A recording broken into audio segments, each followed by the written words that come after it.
It was a Tuesday morning, May 7th, 2019, that I woke up and saw the email.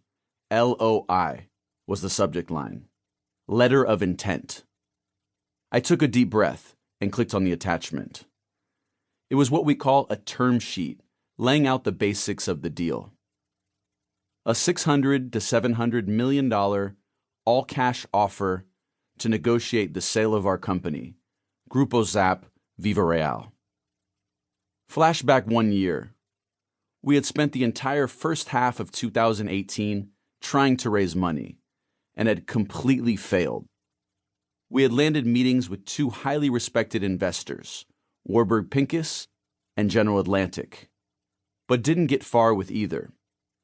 In both cases, there was a significant gap in valuation from what we were expecting. Looking back on it now, I probably should have taken the term sheet from General Atlantic and their legendary investor, Martin Escobari. It wasn't anything close to the $600 million.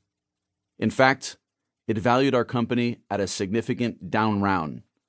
That is, significantly lower than during our previous round of investment several years earlier.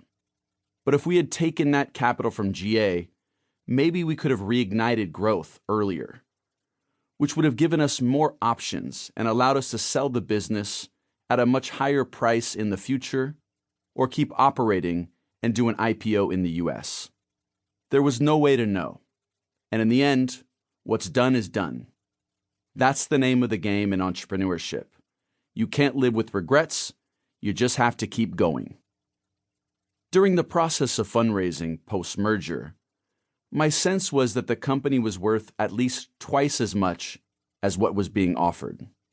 But the feedback we received at the time was that our expectations, specifically mine and those of my successor as CEO, Lucas Vargas, were too high. That's just how the cookie crumbles when you go to market. Like it or not, you find out where the market thinks you are in terms of value. It was a rude awakening. The whole ordeal had been rather demoralizing. I felt like some of the members of our board were losing confidence in us. But now, a year later, in May 2019, we were receiving an offer valued at twice the amount as before. It was a good offer, a fair offer. But to be frank, even the $600 to $700 million felt low.